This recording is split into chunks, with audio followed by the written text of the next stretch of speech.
This is The Red Line, where we interview three geopolitical experts on one big issue shaping the news both here and overseas. And I'm your host, Michael Hilliard.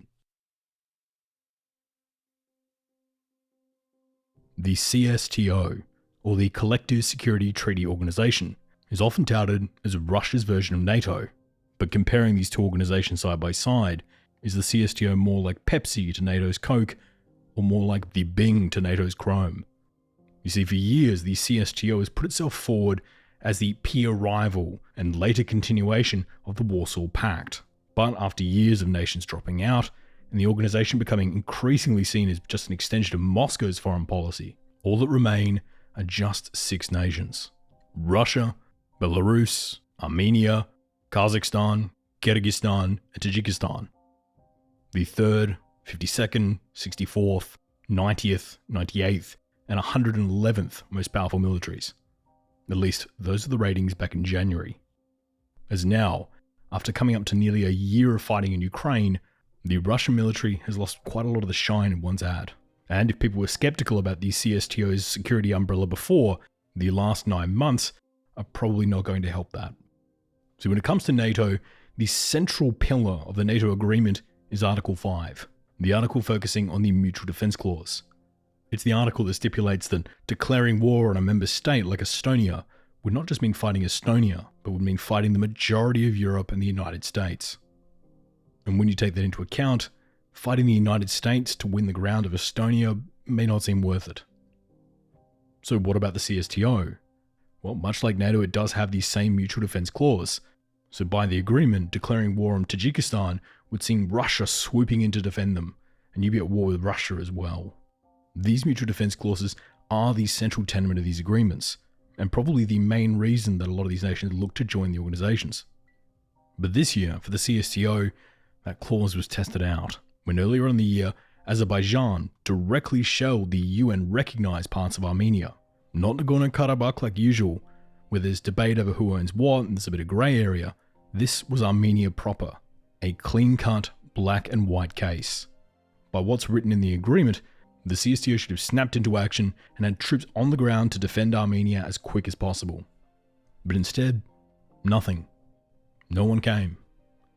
All Russia could do was make a few phone calls. And in the end, telling the Armenians they had no choice but to concede ground. Stepping aside whilst the Azeris closed the Lachin corridor, the one road connecting Armenia to its enclave in Karabakh. Azerbaijan called the Russian bluff. Can you imagine if the shoe was on the other foot?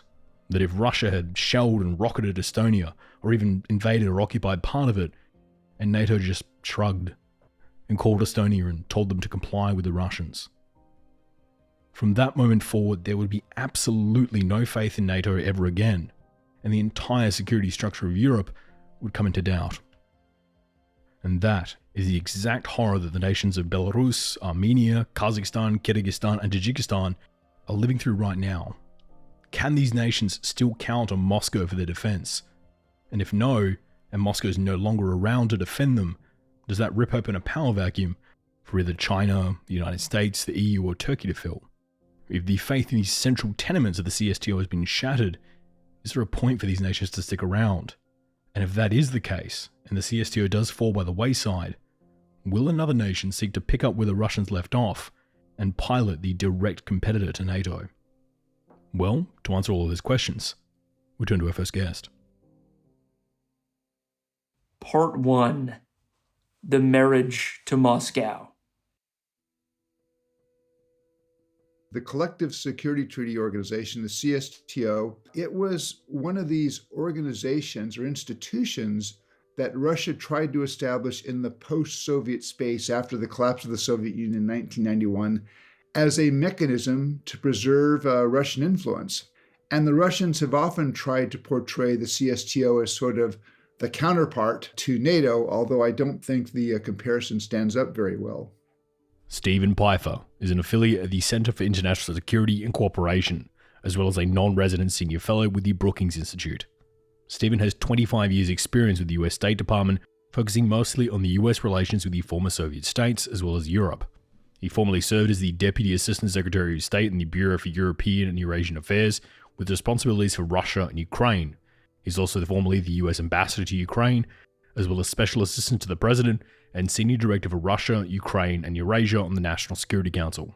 In addition to Ukraine, he served with the US embassies in Warsaw, Moscow, and London, as well as with the US delegation to the negotiation of intermediate range nuclear forces in Geneva. And we're thrilled to have him back on the program today. The Russians have tried to give the CSTO sort of some of the attributes that NATO has. So, for example, Article 4 of the CSTO treaty is very similar to Article 5 of the NATO treaty, saying an aggression against one member will be considered aggression against all. And it has a secretary general and a loose structure, and there's some exercises, but it's nowhere near as integrated as NATO. And I mean, just look at the size comparison. In NATO, you have 30 members now, likely to be 32 early in 2023 when the accession process for Sweden and Finland is completed. Whereas the CSTO now numbers just 6 countries, Russia, Armenia, Belarus, Kazakhstan, Kyrgyzstan, and Tajikistan. And whereas, yes, the United States is the major military power within NATO, you've also got other serious countries. Britain and France are serious military powers in their own right. And when you look at the CSTO, it's really just Russia. And it's been interesting to me is that there has been an effort many times in the last 15 years by the Russians to try to promote a dialogue between NATO and CSTO. And NATO's usually kind of brushed that away. And that's been seen, I think, in Brussels as an effort by Russia to get NATO, in effect, to legitimize CSTO by talking to it. And I think NATO looks at CSTO and says, that's not really a real counterpart organization. It is somewhat odd that simultaneously, the CSTO has less cohesiveness in its command structures and less interoperability between other CSTO nations, whilst at the same time, all of these nations still mostly rely on Russian and Soviet equipment to equip their militaries. Even the second largest military in the alliance, Kazakhstan, has almost 90% of its equipment originating in Russia or the former Soviet Union. So why is there this lack of cohesiveness between the CSTO nations when they have so much militarily in common as compared to an organization like NATO? There's nowhere near the integrated military structure that you have in NATO. You have some peace exercises, but not the same level of intensity and pace. And the military forces could not integrate and perform a multinational operation in a major operation in the same way that NATO can. NATO, bear in mind, has been doing this for 70 years, and the CSTO doesn't really seem to have that same level and that same pace of exercises to have the kind of integration that NATO has. Obviously, the war in Ukraine has impacted all of the CSTO nations, but which one do you think has experienced the greatest shift in dynamics? Belarus has found itself, I think, in a very difficult position, and it goes back to 2 years ago in the Belarusian election, which most observers believe that Lukashenko was not the one who in fact won the election, but he stayed in power with a significant degree of Russian support. And he's now become so dependent on Russia that he ended up having to let Russian military forces attack Ukraine out of Belarusian territory. Now, very clear, Lukashenko does not want to have Belarusian forces pulled into this fight. And I think there may be some basic questions. Would the Belarusian military really be prepared to do that? And I don't think his generals want to do that. So that's been one impact. I think another thing, though, that's been interesting to watch is Kazakhstan. And remember that in January of this year, in fact, Kazakhstan had a CSTO peacekeeping force, and maybe it was a Russian force, come in when there were demonstrations in Kazakhstan. But you've seen, despite that, Kazakhstan steer, I think, an increasingly independent course away from CSTO, or certainly away from Russian desired positions. So on February 21, Russia recognized the so-called People's Republics of Donetsk and Luhansk as independent states. Sitting on stage with Vladimir Putin, President Tokayev of Kazakhstan in June pointedly refused to endorse that. Kazakhstan has not voted against Russia at the UN, but it has not voted with Russia. It's tended to abstain on votes on the Russia-Ukraine war. Kazakhstan, they canceled their Victory in Europe Day parade, which was sort of seen as a snub towards the Russians. And Kazakhstan also has decided to boost its defense spending by 50%. And you look at that and say, what possible threat would Kazakhstan see? And my guess is there's concern in Kazakhstan about what Russia's doing to Ukraine. And you even have some Russian pundits suggesting that maybe Kazakhstan might be next. It was also interesting that Kazakhstan and Uzbekistan was, for a period of time, was a member of the CSTo, but they suspended their participation. But they're talking about a cooperation on a bilateral defense treaty, which does suggest that the confidence in Kazakhstan and CSTo may not be all that high. And again, you have to ask, if there's a bilateral Kazakhstan-Uzbekistan defense agreement, who is that directed against? And we will dive into Central Asia a lot more throughout the program. But for now, I want to drag this conversation back toward the West, as I want to ask you about the current dynamics inside Belarus. Prior to the previous year's protest, Belarusians had quite good relations with its EU neighbours on a citizen-to-citizen basis. Belarusians would quite often jump over the border to Lithuania to do some shopping, or even drive into Poland to do some partying over the weekend. But Lukashenko circumventing an election really did form a wedge between the EU and Belarus, and the war in Ukraine has driven that wedge much deeper between the two. So how has this war impacted the lives of the average Belarusian? And do they blame Putin, or do they blame Zelensky, or Biden, or even Lukashenko himself? When it comes to the woes of the current situation, who do the Belarusians blame? Well, it's probably a combination of both. I mean, they have seen now countries putting fences up along the border with Belarus. I mean, that there is a level of border security between Belarus and Poland, between Belarus and the Baltic states, that you've not seen previously. And my guess is it's a mixture of feelings.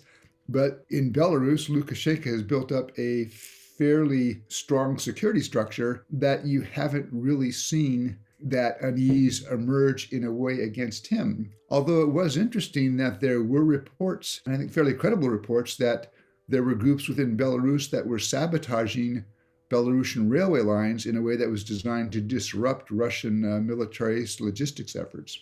Belarus is probably Russia's closest ally in the region, to the point where flights between Moscow and Minsk are often regarded as domestic travel by the Russians. Yet, apart from allowing Putin to launch attacks from Belarus into Ukraine, the Belarusian army has completely stayed out of this conflict.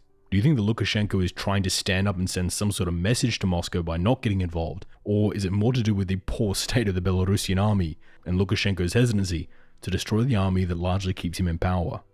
I would put it down more to other reasons, and not that Lukashenko is trying to send Moscow a message. Lukashenko is in a situation where he has become so dependent on Moscow that he's not really in a position to send them very strong messages.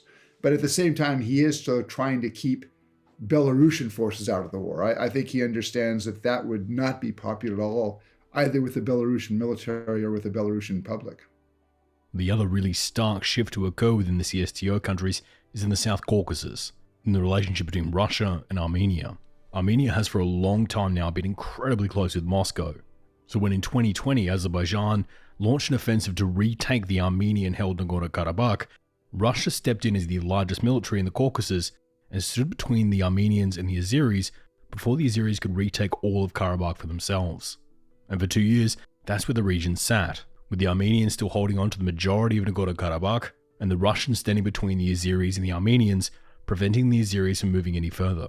Although as the war in Ukraine kicked off and the war dragged on, Russia needed more and more troops and began pulling more and more personnel off of their peacekeeping duties in Karabakh and toward the front lines in Ukraine. And after a while, with no peacekeepers between the Armenians and the Azeris launched a new offensive into the region, even shelling the UN-recognized parts of Armenia rather than just Nagorno-Karabakh like usual, a move that was seen as a major escalation within the Caucasus.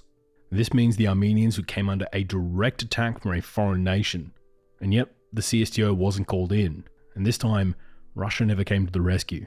From my understanding, preventing this kind of a situation is the main point of the CSTO, that an attack on Armenia should have been regarded as an attack on all 6 of the nations. So why didn't it go down that road? Why didn't Armenia invoke Article 4? And if they had, who do you think would have actually responded to that call? My guess is, had the Armenians tried to evoke Article 4 of the CSTO treaty, it's hard to see anybody that would have been eager to participate. Tajikistan and Kyrgyzstan don't really have the forces. Kazakhstan would have seen this as a conflict that really doesn't touch on their interests. So I just think it would have been a very low response. And again, in the military fighting that's taken place between Azerbaijan and Armenia over the last couple of years, Russia has tried to portray or play a mediating role, but you haven't seen any great enthusiasm in Moscow for saying, okay, this is now a chance for the CSTO to respond. This has been, I think, a sore point with Armenia. And we saw that actually last month, where Armenia hosted a collective security treaty organization summit. But nevertheless, the Armenian Prime Minister Pashinyan refused to sign the final summit declaration because he said that it failed to reach a CSO decision on how the CSTO should respond to what he called Azerbaijan's aggression against Armenia. So do you think they'll eventually look to leave the organization? Or are they looking around and seeing that between Turkey on one side and Azerbaijan on the other, there aren't that many friends left in the region? Yeah, my guess is they're unhappy with the CSTO, but just geographically, particularly now with Azerbaijan having over the last 2 decades used its wealth from oil and gas to build up its military, it's not really a comfortable time for Armenia to leave CSTO, despite the frustrations I believe they have with the organization. The other added complication with CSTO is that there are active tensions between member states. Some people will point out that NATO has similar tensions between Greece and Turkey, but when it comes to the CSTO, it was only a couple of months ago that Tajikistan and Kyrgyzstan were actively fighting each other over the border, with the recent skirmish leading to hundreds being killed. So how does the CSTO react when 2 of its member states begin shooting at each other? Russian pride tries to politically mediate, but particularly in the last 10 months, they are stretched pretty thin. I mean, the Russian military probably has 2/3 of its active duty ground forces now either in or recovering from their time in Ukraine. So it's not a time where the Russian has a lot of military capacity to try to deploy peacekeeping forces elsewhere. Well, if Russia is in such need of troops, why don't they call on the CSTO to declare war on Ukraine? Obviously, at this point in time, they haven't made that call, and it's fairly safe to say that if they haven't by now, that we don't think they will. But what is the reason for that? Is it that by keeping nations like Kazakhstan out of the conflict, these nations will avoid the Western sanctions, leaving a backdoor open for Russia to smuggle in things like airplane parts into the country? Or is it that the war would be unpopular and likely to ratchet up discontent with the population? And after the uprisings in Kazakhstan that we saw in January, Putin isn't looking to receive 1,000 Kazakh troops to only a month later have to send 3,000 Russian troops in to calm the situation down. But why do you think Russia hasn't called in the CSTO? And if they did, who would come? Well, bear in mind that on September 30th, supposedly Putin annexed Donetsk, Luhansk, Zaporizhia, and the Kherson Oblast of Ukraine. It was actually quite remarkable in that the Russian military did not control all of those territories. And today, they control significantly less territory than they controlled on September 30th. But my guess is the Russians would not try to bring CSTO in because I think they would find that no CSTO member would agree to join in. And just as we've seen that many CSTO members have abstained at the UN, they've not voted with Russia. I think Belarus has, and maybe Armenia on a couple of the votes, but the others have tried to stay out of this because for the other members of the CSTO, in particular, I would say Kazakhstan, which borders on Russian territory, they're not comfortable with what the Russians are doing to Ukraine. And there is this concern, if Russia does this to Ukraine and gets away with it, where might Russian ambitions in the future lead? And as I've said, there are already Russian television pundits saying that Kazakhstan or part of Kazakhstan should be next. So the Russians have very little chance of getting the CSTO involved in this war. To throw a bit of a hypothetical out there, let's say the Ukrainian garrison in Kharkiv gets a bit bullish and decides to invade and occupy the Russian city of Belgorod, just 30 kilometers away. Would Russia call in the CSTO then? I just don't see that arising. I think the Ukrainians have been very clear that they are not about trying to invade or capture Russian territory.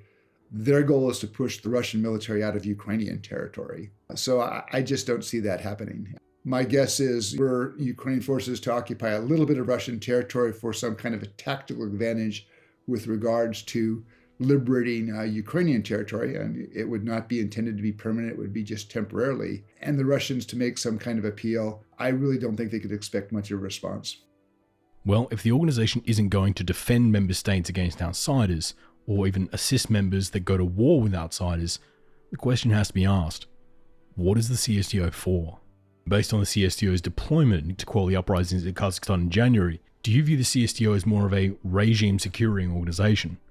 that a coalition of nations coming in to secure Rahmon's position in Tajikistan or Tokayev's position in Kazakhstan would come with a lot more legitimacy to the people than just Russian infantry walking in to do the same job, even though that ostensibly it'll be mostly Russian troops carrying out the operation. That's a really good question, because I think Russia had capacity in January that it may not have now. And if the Russians are not prepared to play a leading role and the major role in that kind of peacekeeping operation, or that it's not really a peacekeeping operation, but that kind of operation to support the existing regime, I don't see the other members of CSTo being prepared to play. And as you said, I mean, there have been recent clashes between Kyrgyzstan and Tajikistan. It's hard to see the governments in either one of those countries wanting to come to the aid of the other. If that is the case, though, then why doesn't Russia invite the breakaway states of Abkhazia, South Ossetia, and Transnistria to join the CSTo?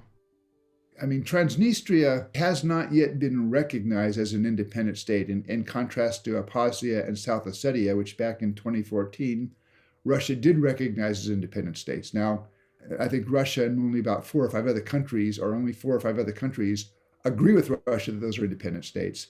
But again, if you're trying to portray the CSTO as a serious organization, which I believe Moscow would like to do, bringing in little breakaway state-likes like that does not enhance the credibility of CSTO. And you may also, again, have concerns by other members of CSTO. Is Kyrgyzstan, is Kazakhstan, are they prepared to send troops to defend South Ossetia against a possible Georgian threat? I don't think so. With all this in mind, what do countries actually get for joining the CSTO? They get 2 things. One is that is an insurance policy that we saw in Kazakhstan, that there might be a chance of getting help if the regime gets in trouble. Again, as I said, I think that was a lot more likely before February 24. Russian capacity to do those kinds of support operations has been diminished by the commitments it now has because of its decision to launch a new invasion against Ukraine in February.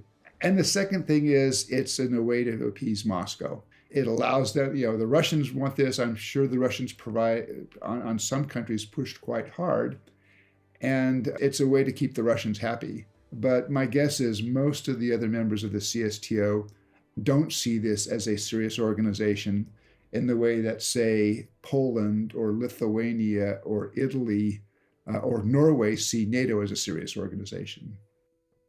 So then why wouldn't Moscow expand and invite members like Iran or Syria to join the CSTO? That's hard to say. Again, I mean, first that would take it geographically beyond the post-Soviet space, and really the CSTO began in the post-Soviet space. But also trying to bring in countries like Syria and Iran, that would pose the same questions. If you're in Moscow, do you really want to ask the Kazakhstanis, the Kyrgyz, and Tajikistan to make security commitments to Syria and Iran? My guess is you would have a pretty good expectation that those countries would say thanks, but no thanks. Obviously, the CSTO is a very heavily Russian-led organization, but China is becoming increasingly influential throughout this region of the world. So could you see China in the future putting forward a similar type of defense-like organization, but this time instead led by Beijing? And if China were to do so, who do you think would actually join that? Could this even be pitched as just an expansion to existing frameworks like the Shanghai Cooperation Organization? Well, the Shanghai Cooperation Organization is interesting. I mean, I originally saw the Shanghai Cooperation Organization as really an organization designed between Russia and China to keep the United States out of Central Asia. And originally, I mean, I go back to when I was at the White House back in the 1990s, U.S. engagement with Central Asia was designed in part to give the countries of Central Asia an alternative to Russia. So, for example, we talked about multiple pipelines to give countries like Azerbaijan and Kazakhstan alternate routes to move their energy to world markets so that Russia would not have a chokehold. And my assessment is that that's much less necessary today because China is offering the countries of Central Asia alternatives. So you now have energy pipelines flowing from Turkmenistan, from Kazakhstan, I believe also from Uzbekistan, that are bringing energy from those regions to China. And that gives the countries of Central Asia a certain amount of bargaining power. I'm not sure that China needs to expand or have some kind of a security organization in Central Asia And that would be seen as a really direct challenge to Moscow in a way that seems to be inconsistent with what Russia and China have tried to build in their relationship. But I do believe that you're going to see a situation where there may be increasing tensions between Moscow and Beijing, because on the one hand, the Russians look at Central Asia as sort of their backyard, that they're responsible for the political and security arrangements there. But over the last 15 years, through things like the Belt and Road Initiative, China has made significant economic investments in Central Asia. And it's hard to believe that at some point, China will not try to convert those economic investments into political influence. And at that point, you could begin to see some tensions arise between Moscow and Beijing over their respective engagements in Central Asia. What do you think the CSTO's response would be if a minor power like Uzbekistan declared war on Kyrgyzstan or Tajikistan? The Russians have been spending a lot of time in recent years working on rebuilding its relations with Tashkent, so it would be hesitant to declare war on them, but also wouldn't want to openly demonstrate the organization's frailty. So what do you think the CSTO response would be if war were declared on Kyrgyzstan by Uzbekistan? That's an interesting question because Uzbekistan is on the outs. It left the organization. But again, in the same way that we've seen that the CSTO did not really respond in the way that Armenia would have hoped after the tension spilled over into conflict between Azerbaijan and Armenia, I'm not sure that Kyrgyzstan could expect that the CSTO would be there to provide help against Uzbekistan. This is, again, where I just look at the CSTO and it's a much looser organization. I don't think that members of CSTO can have confidence in their agreement's Article 4 in the way that I believe most NATO members can and should have confidence in Article 5 for their defense. As much as Kazakhstan may be playing particularly into the Western press with its divulgence from Moscow, the policies that it's put into practice would indicate that yes, there's been some change in direction, but for the most part, the status quo remains in place. But does Kazakhstan really have any other choice in this? For the Kazakhs to sell their goods abroad, it either means heading south through Central Asia into Afghanistan or Iran, which are both under sanctions, across the Caspian, which means loading and unloading container ships at Caspian ports, or heading into Russia or China. So no matter what Kazakhstan would like to do, will it be their geography that will largely determine their foreign policy going forward? Kazakhstan is going to find it. Russia and China will be the dominant trade partners simply because of location and the ability for trade routes and such like that. But I think still Kazakhstan will seek to diversify. But again, looking over the last 30 years and looking to where Kazakhstan back was in the immediate aftermath of the collapse of the Soviet Union, I believe Kazakhstan is in a much better position now because back 30 years ago, Kazakhstan was almost solely dependent on Russia. China now has given Kazakhstan an alternate trading partner, and that's to the good. I mean, it reduces Russia's monopoly position that Russia used to have over the movement of energy from Kazakhstan to global markets. And so it allows Kazakhstan a greater freedom of maneuver. And my final question is, what happens after the war in Ukraine ends? Let's say we end up with a frozen stalemate like we see in Transnistria, or Russia annexing some territory but ending the war, like in Finland. Do the dynamics within the CSTO snap back to where they were in January, or the dynamics within the CSTO have been irrevocably changed by this?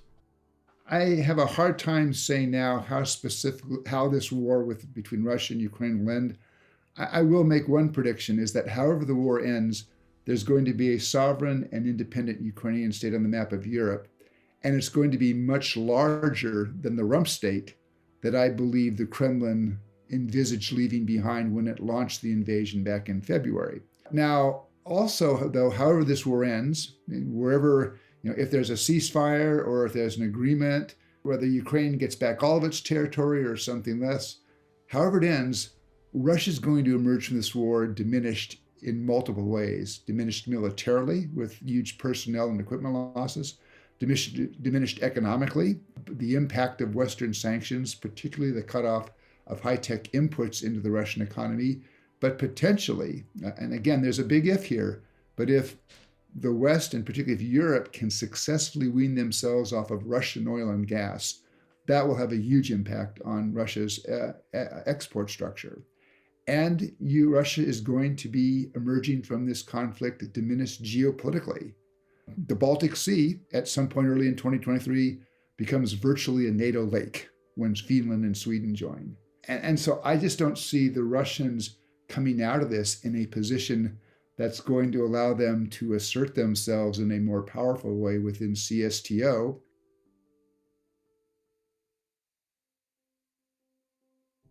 So Belarus now stands on the sidelines of the war, knowing that even the mild restrictions being placed on the country by the EU are really hurting the population, but while also knowing that Russia is likely the only thing standing between Lukashenko and a popular uprising in the country.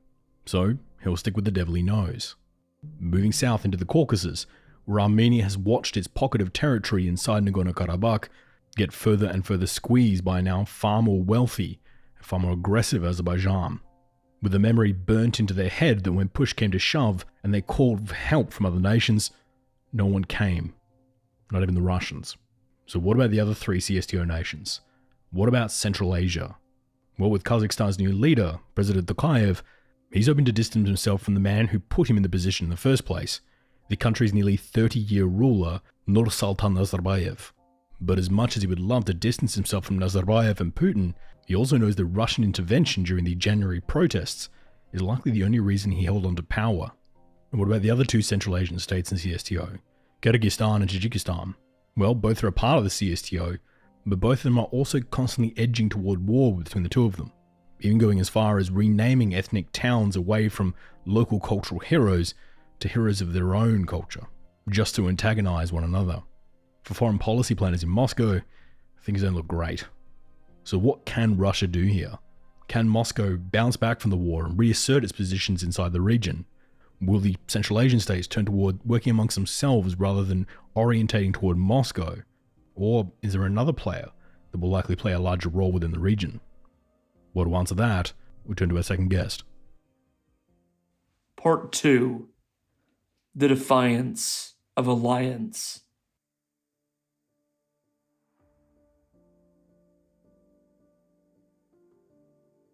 When it comes to Russia's presence in Central Asia, we shouldn't be talking about it in radical terms. Of course, the trend that we have been observing for the last decades, I would say, is that Russia's importance and Russia's influence in Central Asia is in decline. The first reason for that is that Russia wasn't paying enough attention to really analyzing the issues and the changes in the region, and was thinking about the region in a very colonial way that Central Asia is not going to go anywhere away from Moscow, and that Central Asia needs Moscow, and that Central Asia has little resources to find alternative partners for itself. But since the war has started and it's not going as presumably was planned in the Kremlin, the position of Russia has changed, and the image of Russia is much different right now. Temur Umarov is a fellow at the Carnegie Endowment for International Peace, with his research focusing on the Central Asian countries' domestic and foreign policies, as well as China's relationships with Russia and its Central Asian neighbours. Temur is one of the most highly regarded analysts anywhere in the world when it comes to Central Asia, and is regularly looked upon for his nuanced analysis of this often complicated region. And we're thrilled to have him on the program today. Because of the differences that every single country in the region has in regards to Moscow, they use different instruments to gain the most of the situation where Russia finds itself right now. Some countries are using the moment to drift away from Russia, like Kazakhstan is a very good example of that. But some use Russia's weak positions to ask for more bonuses and ask for more presence of Russia. And more importantly, ask Russia to make several concessions that it wasn't ready to do before the war. One of the fundamental issues the CSTO has to deal with at the moment is the fact that two of its member states, Kyrgyzstan and Tajikistan, are almost on an annual basis these days entering into short, sharp military conflicts with each other, usually only lasting 1 to 2 days and leaving somewhere between 50 and 100 people dead. So how does the CSTO intend to solve this pretty fundamental issue? That's a very good question. I think that you're right. One of the reasons why CSTO isn't interfering into the conflict between Kyrgyzstan and Tajikistan is that both countries are the part of the CSTO. And if we imagine a situation where a CSTO country has a conflict with non-CSTO country, whether Russia would be ready to weaponize CSTO or whether CSTO would be able to provide the security guarantees that it promises to provide. I very much doubt that if something would have happened between any CSTO member with, for example, Uzbekistan, which is not part of CSTO in Central Asia, I very much doubt that Russia would use CSTO to act in a certain way. The fact is that CSTO hasn't been able to interfere into those conflicts even before the war, even before the fact that this collective treaty security organization isn't able to react on those conflicts tells a lot about what was the reason behind creating CSTO in the first place. And in my view, the main reason for that was not creating an umbrella of security for every single country that is joining CSTO, and it was not counterterrorism. But the main reason for CSTO to happen basically was to make sure that all of the friendly authoritarian regimes will be stable and that Russia would have a legitimate instrument, a legal instrument, legal basis for interfering into those countries' domestic issues in case they have problems to stabilize their regime themselves. And the great example of that happening in real life was Kazakhstan in January 2022. To quickly bring everybody up to speed here on why these January protests are so important to these conversations and why Kazakhstan's president is in the position he's in, I think it's important to just take 2 minutes and explain what happened in these protests. Obviously oversimplifying here, but Kazakhstan was ruled from the last few years of the Soviet Union right up until 2019 by one man, Nursultan Nazarbayev, during which time him and his family solidified power in the country and became exceedingly wealthy, holding majority ownerships in many of the state companies as well as the state banks. Eventually though, protests built up against his rule, and in 2019 things began to boil over in the country. And so, seeing the writing on the wall, Nazarbayev resigned from the presidency and appointed Kassym-Jomart Tokayev, the current president, to be his successor. And whilst Nazarbayev did resign from the presidency, on the way out the door, he gave himself the role of Elbasi, which roughly translated would mean something like father of the nation. And this title gave him a number of benefits, including protection from all prosecution past, present or future, allowing his family members to maintain their positions of power within the government and large state organizations. And Nazarbayev still sat at the head of the country's main economic and security committees. He even persuaded the legislature in Kazakhstan to rename the Kazakh capital from Astana to Nur-Sultan to honor him, the equivalent of Trump leaving the White House and renaming Washington DC to Donald. And because all of this was still happening, Tokayev gained a reputation as Nazarbayev's puppet. And now fast forward to the 2nd of January 2022, where after power failures throughout the country, a very cold winter, cost of living rising, and corruption scandals breaking quite regularly, the Kazakh government decided to end its price caps on LPG and fuel, meaning the price of gas doubled overnight, exploding the cost of living crisis throughout the country. In response, most of the major cities across the country broke out into nationwide protests, with people storming government buildings and tearing down statues, at which point most ministers in the government were either resigning by themselves, often to flee the country, or being fired by Tokayev to try and quell the riots, but nothing worked. Then on January 6th, 4 days later, CSTO forces from 5 nations were deployed into the major cities of Kazakhstan to regain the control of the streets and end the riots. The riots were quelled, and in the end, Tokayev was one of the only members of government still standing, with him now being tasked to build a new Kazakh administration from the ground up. But it leaves him in a tough spot. On one hand, he needs to appease the reformers and the people looking for change in the country, and he's trying to do so by removing things like Nazarbayev's titles, not being as friendly with Russia as Nazarbayev was, seizing some of the stolen money that Nazarbayev's family took, and trying to reform some parts of the electoral system. But on the other hand, he also can't pull too far away from Russia or the old guard, as he may need them in the future in the event of another wave of riots kicking off across the country. After all, It was the CSTo that stayed him last time. Again, just thought it was important for context, as a lot of the discussions around Kazakhstan will likely have been impacted by these January protests. So Temur, if the organization really serves as more of a mechanism to keep Russia-friendly leaders in place, why wouldn't Uzbekistan look to rejoin the organization? Surely Mirziyoyev, the president of Uzbekistan, has some worries about similar protests occurring inside Uzbekistan.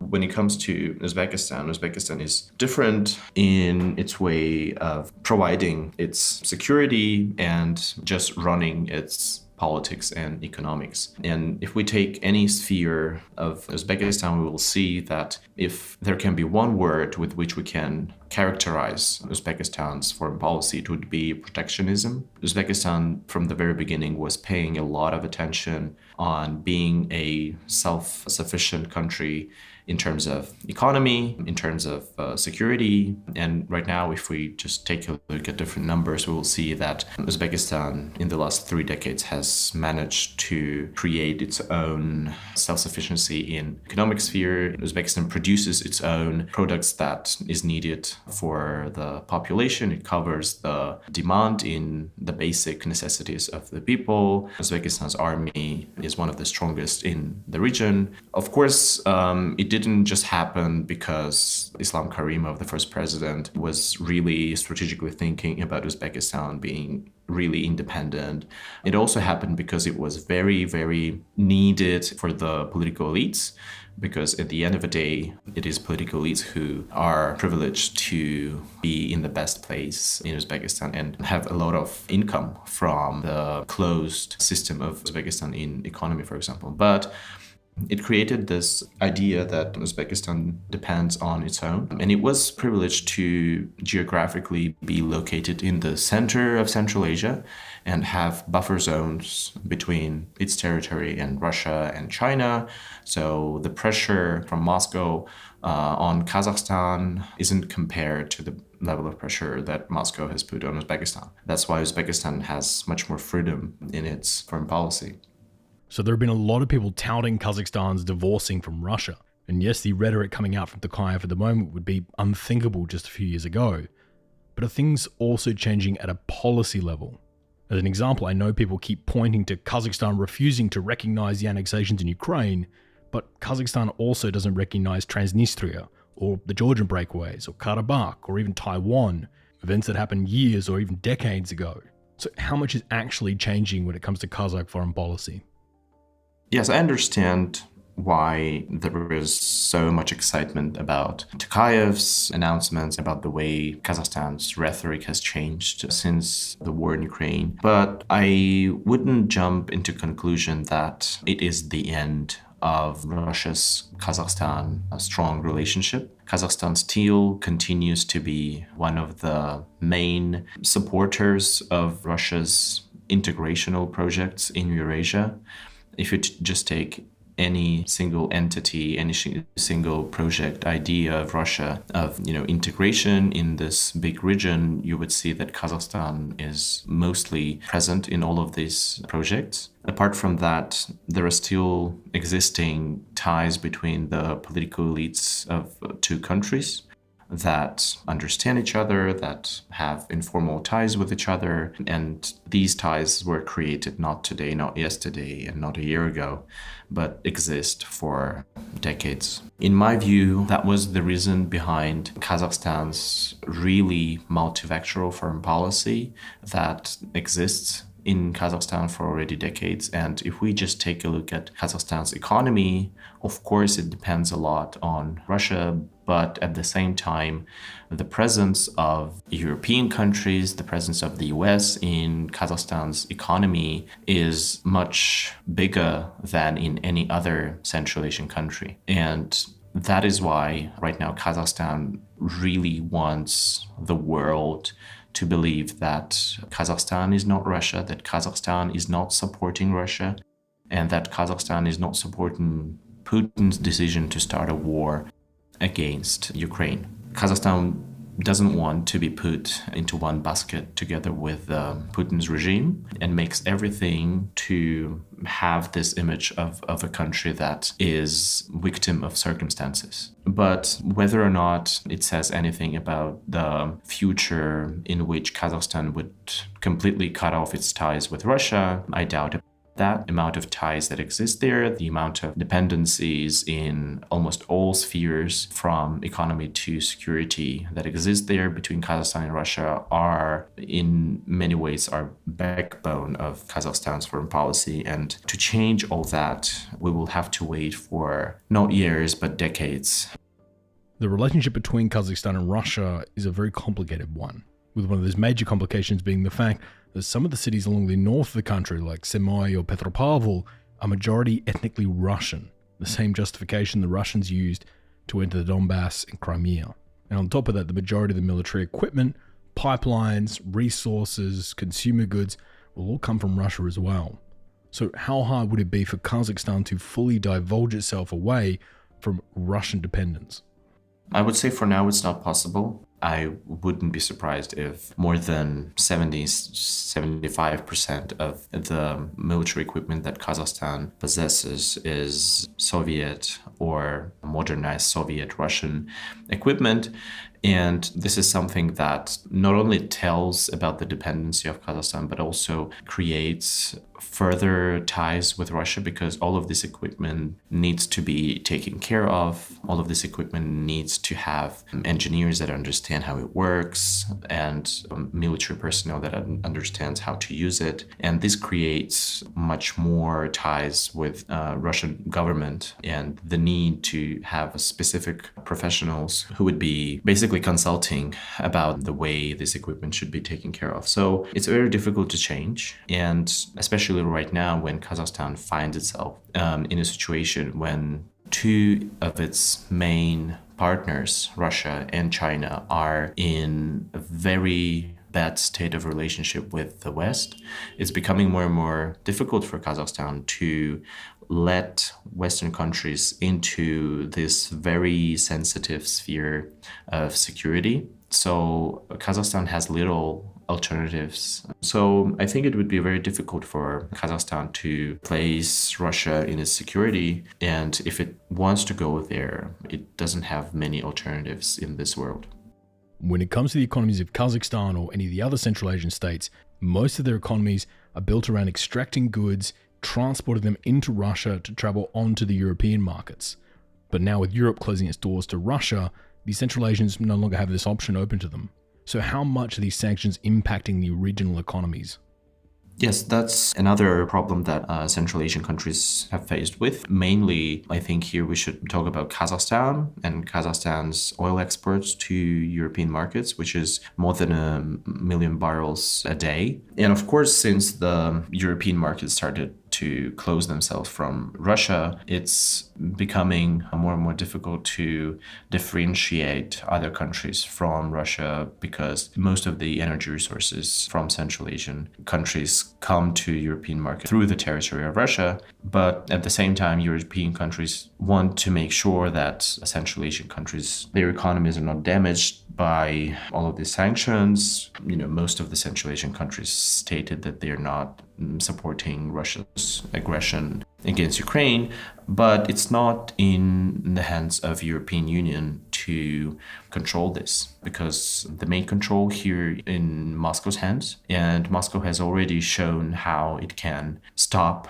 exports of energy resources from Central Asian countries to Europe by just creating problems on pipelines and creating problems with the courts, blaming basically Central Asian logistic companies in different things like not working in accordance with the ecology laws of Russia. So at the end of the day, it would be Russia who would be deciding whose gas and oil is going through its territory to Europe. And for example, if Europe wants to stop any import from Russia in the nearest future, which is not very possible, but still Russia's revenge to that might be blocking export of energy resources from Central Asia as well, which would be kind of a message to both parties, to European countries. It would be a message that if you want to get rid of our energy imports, you should also get rid of Central Asia. And to Central Asia, it would be a message that if you want to be neutral and don't want to support us, we have the additional pressure to put on you so that you would change your mind.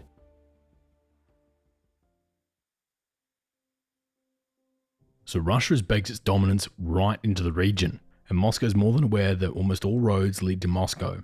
That even if the Central Asian states really wanted to bypass Russia across the Caspian and get straight into the Middle East and European markets, it would require huge investments from Western companies, many of which are hesitant to work within the region. But this situation isn't advantageous, and these Central Asian states may be worried about tying themselves to an ever-diminishing Russia. But if Russia's economically exasperated, who else is there to turn to? Well, the answer would be China. So with Beijing now paying a lot of the bills for these countries, and confidence in the Russian military shattered, will these Central Asian states look to abandon the now proven toothless CSTo and turn toward China for military and economic direction? Well, to answer that, we turn to our final guest. Part 3: Debt Traps and Cold Snaps.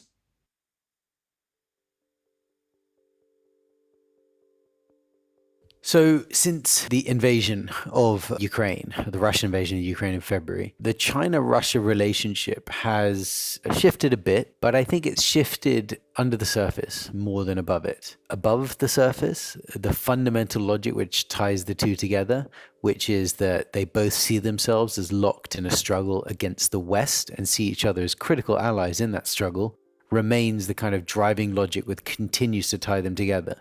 However, beneath the surface, there is a clear shift of balance in power, which was already happening before, but has been slightly accelerated. And that is that where it used to be maybe a more balanced relationship, it's very clear that China holds an awful lot of cards now. And the final point is that there has been a noticeable increase in frustration from Beijing about the destabilizing effect that Russia is having on lots of sort of global trends and patterns. But the key thing to remember is the first point, which is that ultimately the geostrategic relationship that they hold together, that Moscow and Beijing really see as critical, I think, to their kind of global postures, remains, I would argue, as solid as it was before the invasion. Raffaello Pantucci is a senior fellow specializing in political violence and terrorism research at the S. Rajaratnam School of International Studies. He's also a senior research fellow at the Royal United Services Institute, or RUSI, with his research and writing focusing on terrorism and counterterrorism, as well as China's relations with its Western neighbors in Central Asia. In addition to this, he's also the editor of China and Central Asia and the co-founder of the Young China Watches. But most importantly to this conversation, he's also the author of the amazing book Sinustan, China's Inadvertent Empire, and we're thrilled to have him on the program today. I've been fortunate in getting to travel to China and around Central Asia and, over the years, and in China in particular, I would always find that, Chinese experts or Chinese officials I talked to would always say that, well, clearly this is Russia's backyard. At the same time, they recognize, and their companies recognize, that there's a rich wealth of natural resources there that they want to tap. And at the same time, there is a crucial domestic logic which drives Chinese engagement with the region, which is this idea of trying to develop, ultimately to ensure stability in Xinjiang, its westernmost province that shares, a border with the region. And in many ways, I would argue, is kind of like a sixth or seventh Central Asian country in the sense that it's got an indigenous Turkic population. It's part of China. I'm not denying that it's part of China, but, it's kind of got all the attributes in some ways of a Central Asian country. It's landlocked. It's remote, it's underdeveloped in some ways, it's got lots of natural resources, it's really far from the waterways that dominate sort of global trade. And this is critical to think about because then from a Chinese perspective, to develop and stabilize Xinjiang, you really need to try to open it up to the region next to it.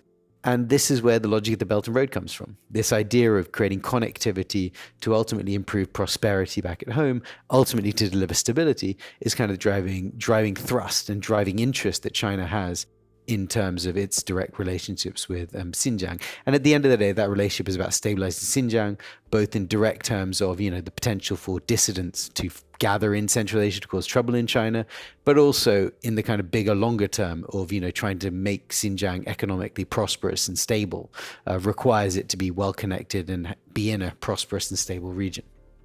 It's something we've covered a few times in this program before, but China is becoming the big regional counterweight in Central Asia to Russia. with Beijing getting very involved in many of these countries' domestic security services, and in the case of Tajikistan, even housing Chinese soldiers on Tajik territory, something that adds even more confusion to the CSTo question.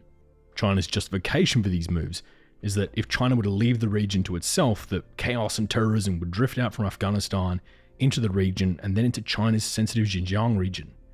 But how realistic a threat do you think that is for Beijing? It feels like quite a distant issue or problem at this point, to be honest with you. But I think the point to remember is that has been a constant concern from a Chinese perspective, really since the beginning. So if you go back to the end of the Soviet Union, when the 5 countries of Central Asia were created, when Russia was created as well. So suddenly China found itself sharing a border with this region. And then you look at the kind of 1990s. The 1990s were quite an unstable time for Central Asia. You had a civil war in Tajikistan. You had instability in all the others to varying degrees. And you had pretty large-scale militant incursions in southern Kyrgyzstan, led mostly by a group called the Islamic Movement of Uzbekistan, but also led by fractions that came off from the Tajik civil war.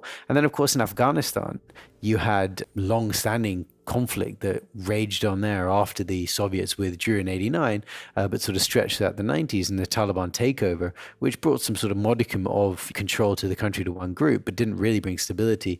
And in fact, brought to power an organization that seemed quite happy to host an awful lot of militant groups that threatened a lot of the Central Asian countries. In 1999, there was a series of large bombings that took place in downtown Tashkent. And also in the late 1990s, there was a number of incidents in Xinjiang, a pretty large-scale violence in Kashgar, up in Ili, in cities where Uyghur groups sort of tried to take over parts of the city, or there were large-scale conflicts. We don't know exactly how many people died, but it was certainly sort of instability. So there is a history of violence in the region that's linked to some of these separatist movements. And so that sort of sets the scene and the shape of China's thinking and relations, and the region's relations with China in a way. And it remains a sort of constant issue. And this is why I think if you look at the Shanghai Cooperation organization, which was, initially born out of a grouping called the Shanghai Five, which basically was to help China establish and define its borders and establish relationships with the new countries it now shared a border with after the collapse of the Soviet Union. When in 2001 it transformed into the SCO, the kind of key issue they all locked around was counterterrorism cooperation. From what I think you've seen as you've gotten up to today is that where that threat may come from has shifted. And while China still worries about Uyghur groups gathering in the region, to be honest with you, the region's pretty happy to work with China on dealing with those problems if they should come across them. I've been around the region and talked to security officials in almost every single capital, and they've told me, instances of when they did something with the Chinese in specifically response to that. So there's there's quite a strong security barrier. Now, the element that I think has changed now, which worries the Chinese in particular, is there's always concern that violence in the region will overspill into Xinjiang. But now increasingly the narrative is turning in a way in that you can see that a growing number of militant groups in the region are seeing China as kind of the boogeyman, as the big adversary. You look at the group, there's a number of groups in Afghanistan. There's Islamic State of Khorasan Province, ISKP, which has been talking a lot about a threat from China. There are some Uyghur groups in Afghanistan as well. The leader of the Turkestan Islamic Party, Abdul Haq, has last released a video in Eid of this year showing off that he was in Afghanistan. In Pakistan, you've got a wide range of groups, not only separatists, but now Islamists are also talking about targeting Chinese and working together to that end. And in Central Asia, you've got a growing kind of sense of nationalism on the ground, some of it quite angry, violent nationalism that is increasingly targeting China. So there is a sense of China's becoming kind of the big adversary in the region to an awful lot of people because it's becoming the big power in the region in many ways. And that's a circle which I think China's struggling to square at the moment. But will all of this blow back into China? That's very difficult to know because China's control of Xinjiang is pretty substantial and pretty tight. And I think that would be a difficult thing in some ways for a group to organize and breach. Having traveled to this region of the world quite a number of times, one of the dichotomies you quickly notice is that whilst all the construction projects have Chinese signs, and that every new venture in the country is a JV with a Chinese state company, culturally, there's very little Chinese influence on the ground. As an example, I can travel the entire region speaking Russian, and most people I meet will either speak Russian as a first or second language. But with Mandarin, it's pretty seldomly spoken anywhere west of Almaty or outside parts of Tajikistan. So how does China feel about spending so much money into the region, but seeing such a shallow cultural footprint? Russian history hangs very heavy throughout the region. The sort of leftovers from the Soviet Union and the Russian Empire before that, was very influential in the region. So you've got a long history of, Moscow being the capital that everyone looked to go to in the region rather than towards China and Urumqi. What's striking to me in a way is that I think on the linguistic side, at least, it struck me in visits over the years that there has been a bit of a shift. So the most noticeable shift I noticed was in Tajikistan, where when I first went there, and I think it was 2010 or 2011, and I was going there to try to find out about China in the region, I struggled to find anybody. There was some Chinese businessmen I managed to bump into. There was a really nice Chinese guy who took me under his wing. I met the local Confucius Institute director, who was a very friendly chap, and, introduced me to some of his students. I got into the embassy. I took some people there, but I couldn't really find any Tajiks who spoke much Mandarin whatsoever. Now, in between, I visited a number of times, but then most recently, I was there in late 2019 or early 2020, just before the pandemic. And I was struck by the volume of Tajiks I found who now learnt Mandarin because they saw it as a kind of potential business opportunity. And so that linguistic element, I think, has changed. But beyond that, the cultural side doesn't seem to have been absorbed in the same way. It was always striking visiting Confucius institutes around the region where we'd ask the students there, why are you learning Mandarin? I found very few who were learning it because of some sort of interest or adoration for, reading Sun Tzu in the original language, or, going to visit Kongzi, Confucius's temple or something like that. It was, or even, Chinese movies or something. There was absolutely very, very little interest or appetite in that. But there was a lot of, appetite and interest in hearing about, Western culture, American culture, and even Bollywood films, which are really quite prominent around the region.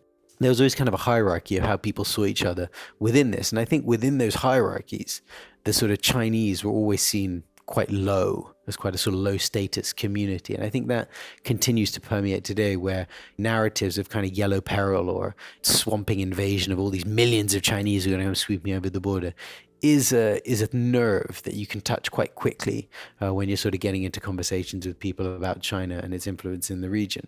And I think that touches on a kind of a deeper underlying cultural sense that does exist within them about, China as this alien power over the border with all these people who are going to come sweeping in at some point and, absorb everything. China is regularly starting to make moves militarily in this region, running frequent military exercises and counter-terrorism drills with several of the Central Asian states. And with Russia running less and less of these drills due to being tied up in Ukraine, going forward, do you see China playing a bigger role in the region militarily? One of the misnomers I've always thought about analysis that people make of China and Russia in particular in Central Asia is that there's some sort of division where, the Russians do the security and the Chinese do the economics. Well, it bothered me for a number of reasons. The sort of most fundamental one was security actually costs money, and so what this narrative seemed to paint that the Russians were willing to just give away something, an asset, in exchange for what? And the Chinese would get all the economic benefits. Well, there's no logic to that in my mind. And then the other side to that is this assumes a level of trust between China and Russia that, frankly, I've never really found, which is, this idea that from a Chinese perspective, the security interests and threats that they see emanating from the region, either in terms of, the economic stability, helping economic stability and security in Xinjiang, or worrying about, distant militants, Uyghurs who might gather in the region, or troublesome groups from Afghanistan that might come to attack China. Why would they trust the Russians to deal with these problems for them? I think they'd want to have eyes and deal with it themselves. And I think the story of the past few years has really been a growing assertion of those Chinese eyes, if you will, in Central Asia. And Afghanistan is the sort of clearest example of that. I remember since, in fact, visiting in 2011 and I think again in 2012 when I was there, I remember hearing rumors about Chinese bases along the border between Tajikistan and Afghanistan. As the years went on, these rumors crystallized into reality, into now what we know is a PAP base that's along there, PAP being, the People's Armed Police, which is important to note because the PAP, of course, is a domestic security force responsible for counterterrorism issues. And the PAP leads on a lot of engagements that China does in Central Asia because ultimately there's a counterterrorism concern that underpins a lot of what they're doing. So it makes sense for the domestic counterterrorism agency to be the one, or counterterrorism security force rather than agency, being the one who's kind of leading on these engagements. But it was interesting. So they built these bases along the border, which is basically giving China an ability to have eyes on the very sort of, remote and difficult Wuhan corridor, which connects China to Afghanistan directly. But then what you've also seen is, the Chinese investing in helping to build Tajik bases along that border. And then on the other side of the Wakhan corridor, where you go to Gilgit-Baltistan in Pakistan, they've done some work there with the local Pakistani security forces to help them build up their capability. And so in a way, what you can see is they built up a nice little buffer zone with their forces involved in helping, but also spending money on building up their barriers. They've also created sub-regional groups. And in 2016, they founded a mechanism, if you will, called the QCCM, the Quadrilateral Coordination Cooperation Mechanism, which brought together the chiefs of army staff of Tajikistan, Afghanistan, Pakistan, and China to meet on a regular basis and essentially help with military coordination and security questions in that specific corridor area. Now, all of this, is not about stabilizing the region. It's about stabilizing China's border, and it's really focused on Chinese security concerns. And if you then look at sort of Chinese security engagement around the region more widely, that's what it's really focused on. It's always worrying about Chinese issues and Chinese concerns. It's not in some ways the more paternalistic view you see from Moscow, which says, this region is our soft underbelly, so we're going to have to defend the whole thing. We're going to have to throw our weight behind it, support them, because that's the way that we ultimately will guarantee our security. The Chinese say, no, we see where our threats come from. We're going to focus on those. And so that, I think, will continue and strengthen as the years go forward. The other thing which I think is interesting to observe, and this is a more direct maybe competition with Russia, is military sales, where you can see that, the Chinese have won over the past few years a number of big military contracts that traditionally you would have expected to go to the Russians. And they've tended to be on the more high-end scale of things. There was one particular sale that I think really galled the Russians when the Kazakhs bought some heavy lift YA aircraft. They bought these heavy lift aircraft, and essentially the heavy lift aircraft they bought from the Chinese was a direct knockoff of something that the Chinese had bought from the Russians years and years before, basically retro-engineered, and then were sort of selling again in the open market. So I think going forwards, you might see a few more of those sales going. But having said that, there's been some other interesting developments on the arms sales side. If you look at what the Turks are actually doing and the capability that they're offering to the region, and the region does have an interesting connection with Turkey. And on the arms sales in particular, there have been some interesting inroads, I think, made by the Turks, who are offering some pretty interesting competitive hardware to the Chinese. But I think what you'll see going forwards is essentially the Chinese increasingly moving into that sort of high-end tech and military tech space, and tech in other ways space as well, and dominating it and becoming kind of the main provider there, and all the security consequences that flow from that in terms of China having a lever into security, and also a continued tightening of China's focus on security threats that it sees that might come back at it. And what I think you might start to see is a greater assertion over time. Well, maybe going forwards, you'll see the Chinese asserting themselves a little bit more in terms of trying to crack down on some of those. Or in Kyrgyzstan or in Tajikistan, where you have seen large-scale public protests, disrupting projects, you might start to see the Chinese being a bit more kind of pointed in trying to resolve some of these issues, and not maybe always relying on locals, but maybe actually forcing the countries to let them bring in their own security people. And by security people, I think it'd be private security companies, private military companies, and those ones being kind of a bit more forward about trying to, ensure security for their people. So I think the footprint will continue in that direction, but I don't think it'll ever kind of bother to try to surpass the Russian one because of the underlying xenophobia that we kind of touched on a little bit earlier, which would mean that were the Chinese to sharpen a big presence, that would cause a problem. But on the other hand, because I don't think the Chinese want to own that problem, they would rather just fix specific problems that are going to impact them rather than transform the region. Now, I'm not suggesting that the CSTO is near collapse anytime soon, but if it did, could you see China looking to fill that vacuum with some sort of Chinese-led replacement involving some of the Central Asian states, Pakistan, Cambodia, Laos, maybe North Korea? Would China be at the helm of whatever comes after the CSTO? I think the Chinese view would be we already have something which could do that if we wanted it to, and if the region wanted it to, and that's the Shanghai Cooperation Organization. The Shanghai Cooperation Organization has already expanded beyond the kind of initial Central Asian base that it had, with India and Pakistan joining, and now Iran being on its way for membership. You've got the Belarusians knocking at the door, you've got the Turks knocking on the door. It wouldn't surprise me if that organization continues to expand, and were the CSTO to collapse, there I think would be, I don't think China would see, oh, well, maybe we need to create an alternative in the region. They would say, well, if you guys want, we can do some stuff through the SCO that you used to do through the CSTO. And in a way, they already do. They do big joint exercises through the SCO.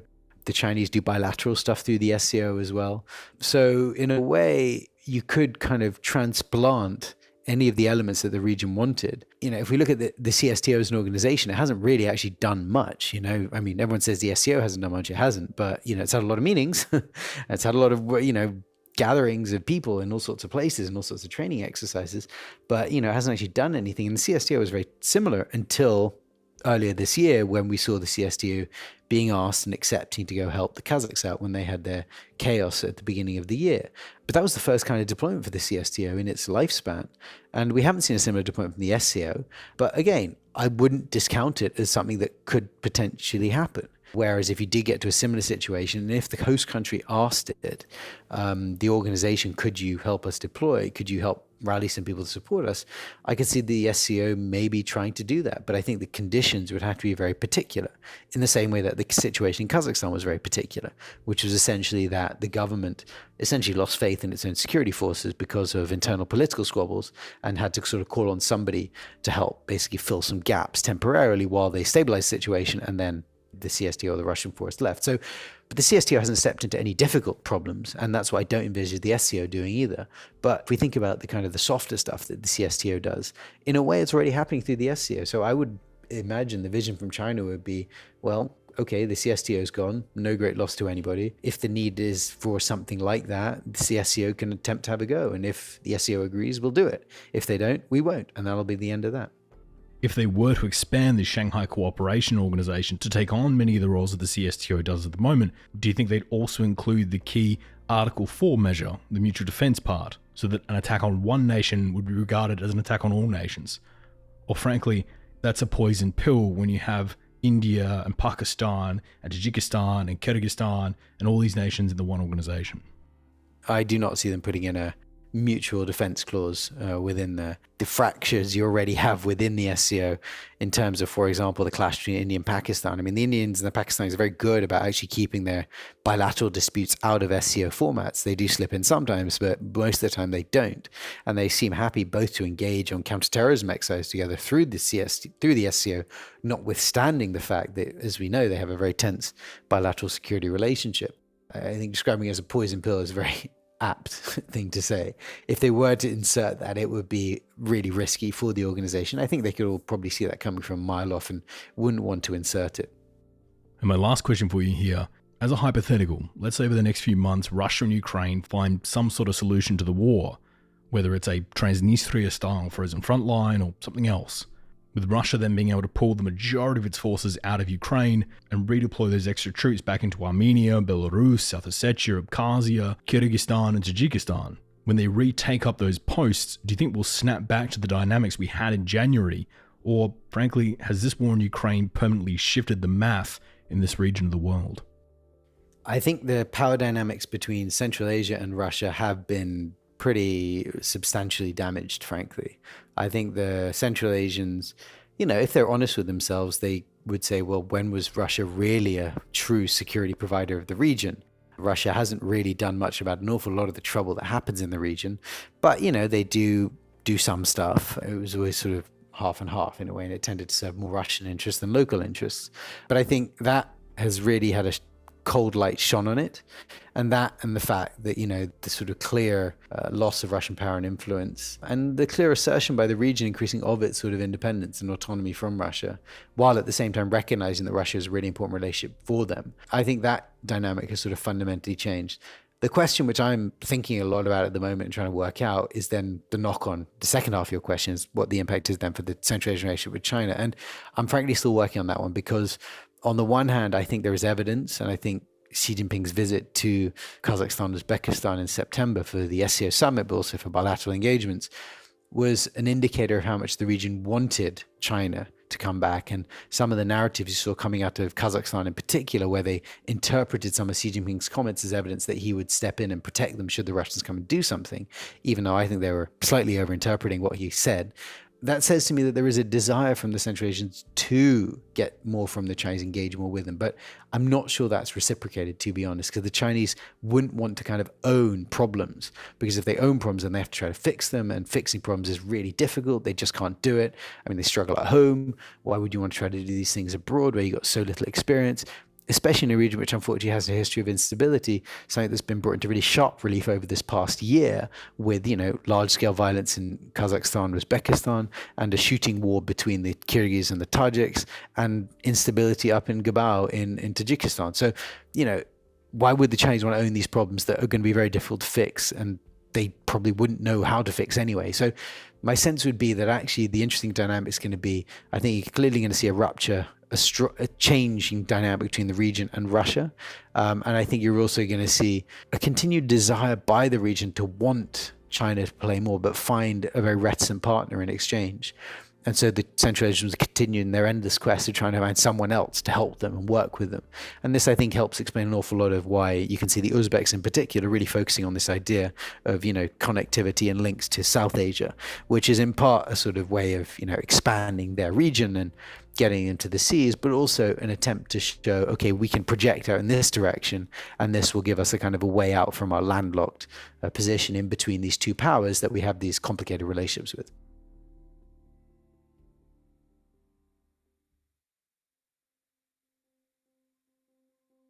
So what are these six nations to do? Well, Russia likes the CSTo, and that's because at one point they could wield it at countries like Azerbaijan or Turkey to deter them from ever considering any invasion of Armenia or any other CSTo state. But once again, that bluff has been called, and this is no longer the threat it once was. In fact, these days, Russia can barely even get NATO to sit down with the CSTo, because frankly, NATO doesn't take it seriously. And even if we dig in further, and we look at 5 of the 6 individual nations by themselves, the situation doesn't get much better. Belarus is now chained itself to Moscow, knowing that there really is no going back after the 2020 election. If Lukashenko loses now, it won't be just a normal election loss. It won't mean a concession speech and a wave to the crowd. It will likely mean exile to Russia or a Belarusian prison. So Lukashenko feels he has no other choice. And the entire Belarusian strategy of trying to befriend both the EU and Russia and be able to play one off against the other to seek concessions, well, that has completely evaporated, as the EU has slammed the door shut on any future agreements with Belarus. No matter what, whilst Lukashenko's at the helm in Belarus, it will remain tied to Russia and the CSTO. Moving south, Armenia feels absolutely betrayed by the actions of a few months ago. And we've even seen the Armenian Prime Minister, Pashinyan, reach out to the Americans to rip-start some sort of relationship. But sadly, even they know deep down that any conflict between Turkey and Armenia, Washington will 100% pick Turkey in that fight. There's no way Turkey saves them from the Azeris. There's no way Washington gets involved. And frankly, they don't have enough resources to gain favor with China either. So the only bus on this route is the one to Moscow. And that's proving to be a pretty unreliable bus. Then we move to the east, with Kazakhstan, with a leader whose position I really don't envy. The Kazakh president, President Tokayev, is stuck in the very definition of a rock and a hard place. If people feel like Tokayev isn't actually the reformer he promised to be, will they form another protest movement to topple him? And if they do, will the CSTO have enough manpower to save him like they did in January? Maybe not. But Tokayev will want to know that safety net's there, so they have to keep good relations with the CSTO, whilst at the same time knowing that relying on Russia is economically tumultuous, particularly as all the roads westward that the Kazakhs once used are now closed. Even if they were to look to the other security guarantor of the region, China, well, Tokayev would be aware that the Kazakh people are somewhat wary of China, and it would be very politically unpopular to cozy up to them too closely, seemingly inviting more protests, something you really don't want when you've just left the CSTO. Even if they were to approach the Americans and dive headfirst into a program of westernization, watching the Kazakhs ramp up their anti-Russia rhetoric, chasing those American dollars and trying to keep the reformers happy, well, you're just boosting the chances of Russia starting trouble in your ethnic enclaves in the north, or Russia simply sabotaging the Kazakh pipes that would supply the Americans. And the American investors leave, and you're back where you started. Except this time, with Russia looking to settle a score. For Tokayev, committing in any direction is going to bring problems for Kazakhstan. So what about the other two? Kyrgyzstan and Tajikistan. Sizable parts of both the Kyrgyz and Tajik economies are made up of remittances. They're in a position where nearly 30% of their economy comes from Kyrgyz and Tajik workers traveling to Russia to work as cabbies or laborers or street sweepers. and then sending some of that money home. Just those remittances make up at least 30% of the Tajik GDP. And if they were to go against Russia, well, then Russia could respond by simply amending the visa laws and preventing Tajik workers from traveling to Russia and sending money home, vaporizing 30 to 40% of the Tajik GDP overnight. And this is a fairly similar story for the Kyrgyz economy as well. So for the both of them, keeping Moscow happy is really the only option. Belarus under Lukashenko has no other choice. Armenia has no other friends in the region. Kazakhstan relies on the CSTo for their safety net. And Kyrgyzstan and Tajikistan simply can't afford to go against Russia.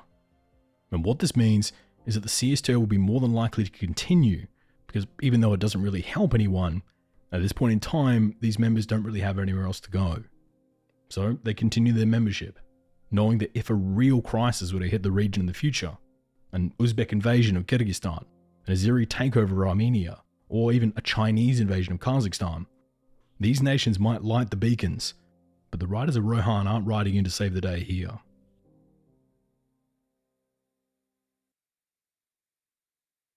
Thank you so much for tuning into this episode. As you can probably tell by now, I love talking about the dynamics of the former Soviet states, with Central Asia in particular being a primary focus for me. For the people who are listening who aren't watching the census numbers in Turkmenistan or tank redeployments in Kazakhstan, I'm sure you may have follow-up questions about today's episode, and I'm more than happy to take the time and answer those questions. So if you have any follow-up questions from this episode, the best way to send them to us and get in contact with us is via our various social medias. So if you want to keep up to date with everything else we have going on and get in direct contact with us, you can find all of our links and info on Twitter, Reddit, Instagram, Facebook, Discord, and TikTok on the handle @TheRedLinePod. Or if you're keen to follow me on Twitter, I'm on the handle @MikeElliottOz. Oz is in Australia. This show is completely funded by our amazing Patreons, who donate a small amount of money to help myself and the team keep this going. And speaking of our Patreons, this episode is dedicated to friend of the show, Hal Williams, who is the latest Patreon to sign up as of time of recording. This show is only possible with the support of listeners like Hal, so if you feel you can spare a couple of dollars, we would absolutely appreciate it. But for now, this episode on the collapse of the CSTO is all thanks to you, Hal. Cheers, mate.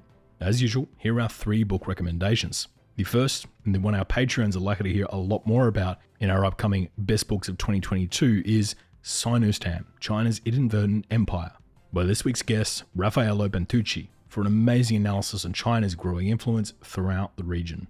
The second is Dictators Without Borders, by friend of the show, Alexander Cooley, for a great unfolding of how dark money and authoritarianism is pulsating throughout the region. And the third is The Eagle and the Trident, by this week's guest, Stephen Pifer, for a full rundown on the dynamics between Russia, Ukraine, and the intertwining of the former Soviet economies.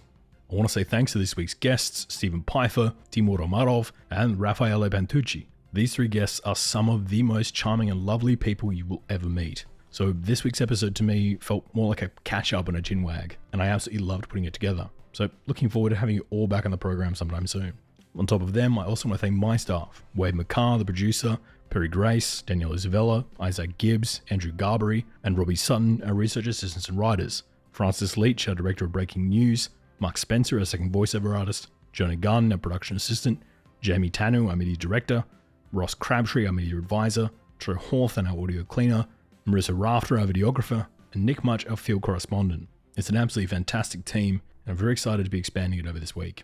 After nearly 3 months of weekly episodes, thanks to the Red Line and the Green Line, it feels somewhat cathartic to say it again, but the Red Line will be back in another fortnight with another international episode. But until then, thank you for listening, and good night. The views and opinions expressed in this episode are solely those of Michael, our guests, and the Red Line podcast. They do not represent any government or organization and are solely our own. For more information, please visit theredlinepodcast.com.